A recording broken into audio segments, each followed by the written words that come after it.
আমার এত কষ্টের সারা জীবনের যা কিছু ছিল আমার সঞ্চয় সব নিয়ে গেছে। কান্না চেপে রাখার আপ্রাণ চেষ্টা। এভাবেই তিল তিল করে গড়ে তোলা সম্পদ চুরির বর্ণনা দেন AKM রহমতুল্লাহ কলেজের এই সহকারী অধ্যাপক।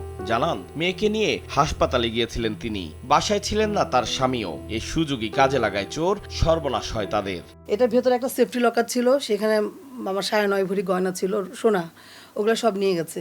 আর এটাতে ছিল রূপা, মানে রূপার একটা বক্স ছিল, 16-17 ভরি হবে, আরো বেশি হতে পারে, সব নিয়ে গেছে। আমার বাচ্চার গলার কানে যত সেট সব, মানে একটা ইমিটেশনের গোল্ডেন কালারের কিছু রাখেনি। আবার আমাদের লিফটের টাকা দিব বলে 50,000 টাকার একটা চেক ছিল, নোট ছিল, এই জায়গাটা রাখছি। ওই টাকার বান্ডিলটা যেহেতু কাছেই ছিল, ওটাও নিয়ে গেছে। আমি একজন শিক্ষক মানুষ, কত কষ্ট করে সারা জীবনের সঞ্চয় আমার সব নিয়ে গেছে। 15 জুন রাতে ঘটনার পর ভবনের একটি সিসি ক্যামেরার ফুটেজ বিশ্লেষণ করে শনাক্ত করা হয় চোরকে।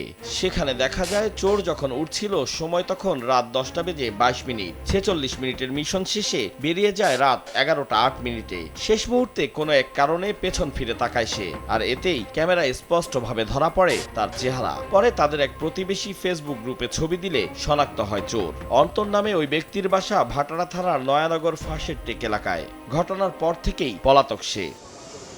ওই বাসার গৃহকর্মী জানান, কাজ শেষে রাত 8:30টার দিকে বেরিয়ে যাওয়ার সময় ভবনের সামনে ওই ব্যক্তিকে তিনি দেখেছিলেন। ওই ছেলেরা ফোনে কথা বলতে বলতে গেতাছে ওই গলিটা দিয়ে, কিন্তু রাস্তাতে তো সবাই কথা বলতে বলতে যায়, কিন্তু শার্টটা দেখে আমি চিনছি। রাত 11:30টার দিকে বাসায় ফেরেন গৃহকর্তা শাহ আলম। জানান, স্বাভাবিকভাবেই তালা খুলে ভেতরে প্রবেশ করেন তিনি। এরপর ক্ষয়ক্ষতি চোখে পড়ে তার।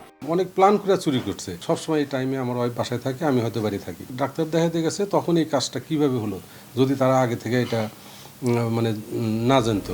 ঘরের তালা খুলেই ঘরে প্রবেশ করেছিল অন্তর। কোথায় পেল চাবি? গৃহকর্তা শাহ আলম জানান, মাস দুয়েক আগে বাসার দরজায় ব্যবহৃত তালার চাবি হারিয়ে গিয়েছিল, কিন্তু পাল্টানো হয়নি তালাটি। এরপর থেকে তৎকালীন গৃহকর্মী ছেড়ে দিয়েছিল ঘরের কাজ। এলাকাবাসী জানান, পুরো সাইদনগরেই বেড়েছে চোরের উপদ্রব। বড় বড় ধরনের ক্রাইম হচ্ছে আর কি, ছোট থেকে শুরু করে আস্তে আস্তে বড় দিকে যাচ্ছে আর কি। পুলিশ প্রশাসনের কোনো ভূমিকা আমরা এখন দেখতেছি না। আবার রাতে কোনো টহল পুলিশ কখনো এখানে আসে না। ভাটারা থানা পুলিশ জানান, অপরাধীকে গ্রেফতারে কাজ করছেন তারা। সিসি ক্যামেরা ফুটেজ দেখে এবং আমাদের যে ম্যানুয়াল যে সোর্স আছে তাদেরকে ব্যবহার করে আমরা আশা করছি অতি শীঘ্রই আমরা চোরকে শনাক্ত করব এবং তাকে গ্রেপ্তার করতে সক্ষম হব এবং চোরাই যাওয়া যে মালামাল সেগুলো উদ্ধার করতে সক্ষম হব।